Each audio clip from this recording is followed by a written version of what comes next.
Come on, get happy. Got to chase your cares away. Hallelujah. A reviewer once wrote that Cab Calloway had a voice that moved listeners to instant gaiety.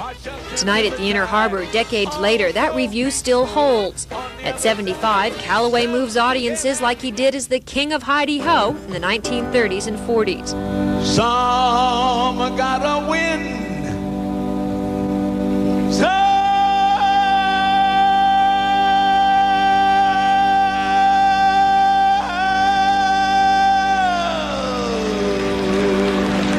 gotta lose. Good time, Charlie. Got the blues. Calloway was born in New York and moved to Baltimore when he was 6 years old. After graduating from Douglas High School, he headed to Chicago, where he started his own orchestra. He made his name at New York's Cotton Club in the early 30s, and for the next 2 decades, his band was among the 10 highest-earning orchestras in the country. Calloway went on to star in several Broadway shows and movies. Now Cab Calloway gives concerts several months a year along with his daughter Chris. Today, after a long rehearsal, he wasn't in a very good mood and said he liked to do his talking on stage and not to reporters. I am sick and tired of that. You can bet on that, because every people don't know me, don't know about me. I think everybody in the world knows about me and what I've done, where I've been, and how I've been, and what I've done. And the interview to me is just worthless. My mama done told me I was in need. Calloway was a friend of another former Baltimore jazz great, U.B. Blake. At 75, he says he's always finding new energy and he's ready to go on performing forever. Joan Gartland, New Scene 2. But when that sweet talk is done,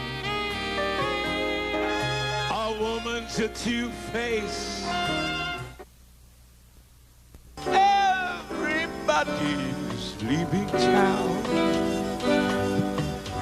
Some took a train, some took a plane, and the sunshine eased the rain. They say this town's a waste of time. Guess they're making tracks to mine. Some gotta win. Some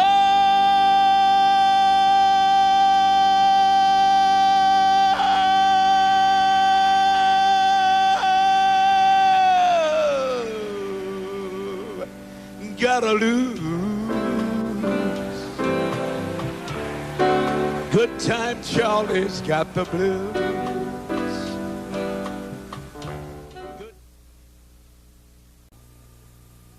17-year-old Mark Leon Munford, a junior at Walbrook High School, is accused of murdering 15-year-old Rodney Gilbert. It happened in the 2600 block of Garrison Boulevard near Alto Road around 10 o'clock last night. Trina Wingfield told me she was playing with the victim, Rodney Gilbert, when it happened. And then these guys came up and started getting smart with Ryan.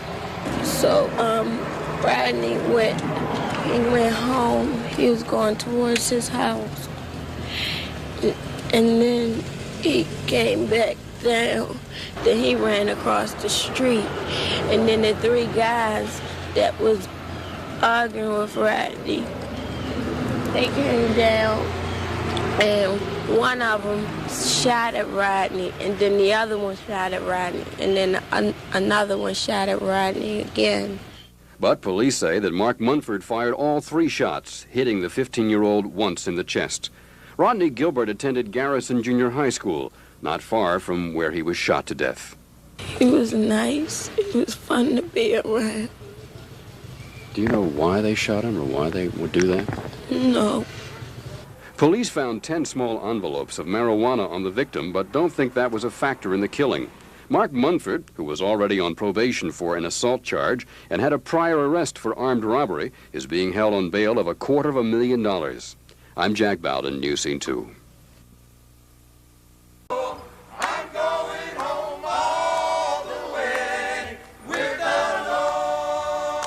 Summertime and the living is easy at the Carroll County Farm Museum. That's where hundreds of people braved the humidity to sample the second annual Heritage Ethnic Festival.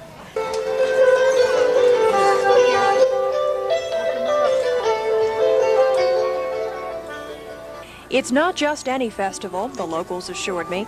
It's a trip around the world in a matter of minutes. 20 ethnic food booths set up shop, and the choices range from Chinese cuisine to down-home country cooking with the accent on French delicacies. And you could even get a taste of the old-time pioneer life by sampling this favorite dish, venison stew. If no one told you there were chunks of deer meat floating around in this, you'd swear it was beef stew. There was enough food to satisfy any appetite, any taste. You've got a balloon in one hand, a cinnamon roll in the other, and Italian ice. You want to tell me everything you've eaten today, or would that take forever? That would take forever. We're trying a little bit of everything here. This is only the second year that Carroll County has showcased its native and ethnic heritage into one big event. Organizers first studied Baltimore festivals, then searched for a cultural connection of their own. When we wanted to start it last year, we didn't have any idea how many different ethnic people were living in the county. So we started advertising in the paper. If we found one person, we would descend on them and say, who else do you know in Carroll County who is from this ethnic group? Even the early days of Carroll County were relived at this festival. Craftsmen huddled over their projects while eager buyers were filled in on the folklore of Westminster. Bill Metzler looked the part of a young man during the old days, but he didn't care for his outfit. Knickers. I hate them. They're made out of wool. They're terrible on a hot day. Vicki Cox, News Scene 2. For blocks, you could see the flames and smoke billowing out of the Industrial Metals Company warehouse. The blaze started around 10:30. Ralph Ferguson was working in the back of the building when he saw smoke coming from the office. To check the smoke out, and I got to it, it was the office on fire. So then I opened the door and the flames gushed out. I closed the door. I tried to put it out. I see I couldn't, so I called the fire department. When firefighters arrived, the entire roof of the warehouse was engulfed in flames. The fire was very intense and it spread quickly, causing anxious moments for firefighters. Right next door, the G&M Oil Company. There was concern that if the blaze spread to the oil company, it could touch off an explosion. But luckily, firefighters were able to contain it to the warehouse. Inside the warehouse, scraps of metal and aerosol cans did cause several small explosions. Well, I thought the whole roof had collapsed the way it had sounded, because the ladders wasn't really on top of the building at first, right? They had most of the hook and ladder trucks away from it, and it looked like the building was about to collapse at any minute from the roof of it, because the whole roof was on fire. The fire caused other problems too. An electrical line had to be shut down and power went out at 2 nearby schools, sending students home early. Finally, an hour and a half after it started, firefighters brought the blaze under control. Luckily, no one was hurt. Horace Holmes, News Scene 2, Baltimore.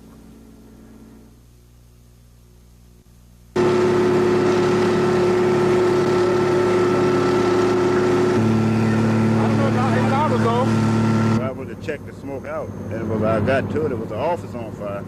So then I opened the door and the flames gushed out. I closed the door. I tried to put it out. I see I couldn't, so I called the fire department.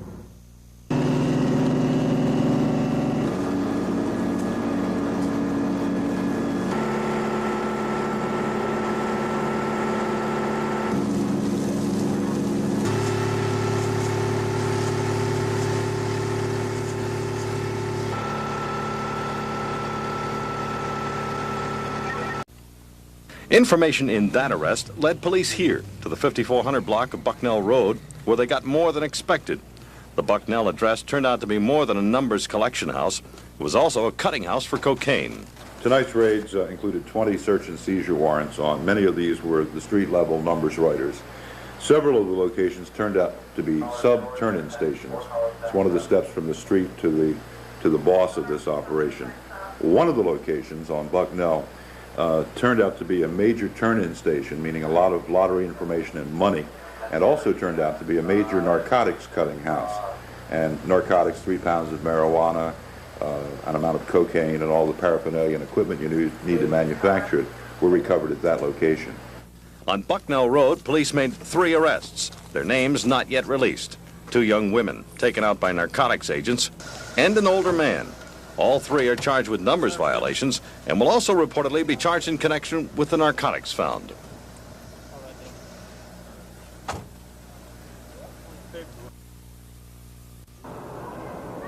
It's a quiet, well-kept neighborhood where Eric Simmons lives. The quiet leads to tension. Tension we felt tonight when we began asking questions about the shooting. No, you take that camera and go that way. The shooting of 19-year-old Kevin Odom happened not in Simmons' neighborhood, but in Odom's, off Fulton Avenue. Odom was apparently trying to help his sister in a street fight with a group of girls from Simmons' neighborhood. No one's saying why the girls were fighting, but witnesses say the girls sought help from Simmons. Simmons then apparently shot and killed Odom. But Odom's sister blames not just Simmons. Going all the way, we want justice. And I mean for the girls, the boys, whoever, we want justice. Something's going to be done about it. But blocks away in Simmons' neighborhood, no one wants to say much tonight. A mistake. A mistake? Why? You don't think he did it? Nope. Do you think it was a mistake? Oh, yeah. I think so. I really do.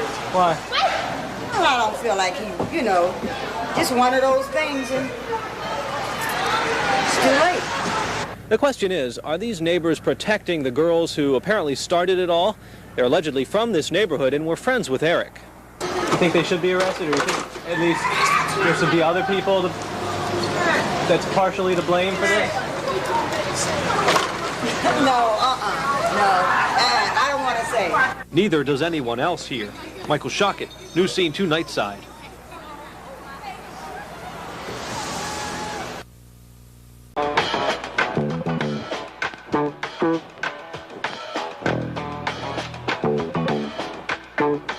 As one prominent Baltimorean told us, the city is a city of haves and have-nots for blacks. There are the powerful who hold respected positions, and there are those who are down on their luck. Baltimore have changed a lot, and it's out there if you really want it. But, you know, if you want to just sit back and feel bad about yourself and always saying what the white man won't let you do and all the stuff like that, of course you ain't going to get nowhere. Ethel Lambert's lifestyle falls somewhere in the middle of the economic scale. She lives what she calls a modest, honest life. I never went to college, so I don't have no degree to be, you know, choicey. But I did take a food service in school, so I always been in food. So when it come down to that, it was really easy for me to get a job. Mrs. Lambert now works as a cook at a local cafeteria, and she and her husband work hard, maintaining a good home for their 5 teenage children. In the afternoons, there's always a lot of action at the Lambert home. She keeps things together while her husband is at work at Bethlehem Steel. It's Mrs. Lambert's time with the kids, to talk with them, fool around with them, and instill in them the values she lives by, the values her mother instilled in her. My mother, she said that you can do what you want if you really try and everything. I don't want us to be poor enough to be able to stand on our own, be financially stable. And Mrs. Lambert is not only proud of Teresa, she says all of her children are turning out pretty darn good, despite all the temptations of the street.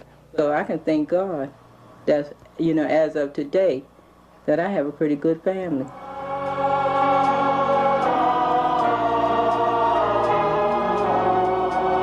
And after they finish school, then they decide, you know, what they want to do for themselves.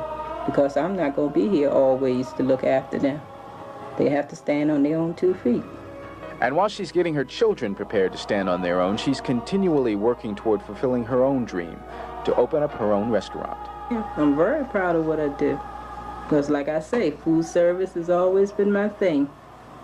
And hopefully one day I have my own place with my name in light. So what have we learned from Ethel Lambert and all of the other blacks we've talked with? Well, there's been an underlying theme that we've heard everywhere we've gone, that while life is good for some blacks in some areas of our state, there are far too many who are without opportunity and without hope. And as Carl Snowden in Annapolis said, those of us who have a responsibility to help those of us who do not. I'm Horace Holmes. reporting for Nightside.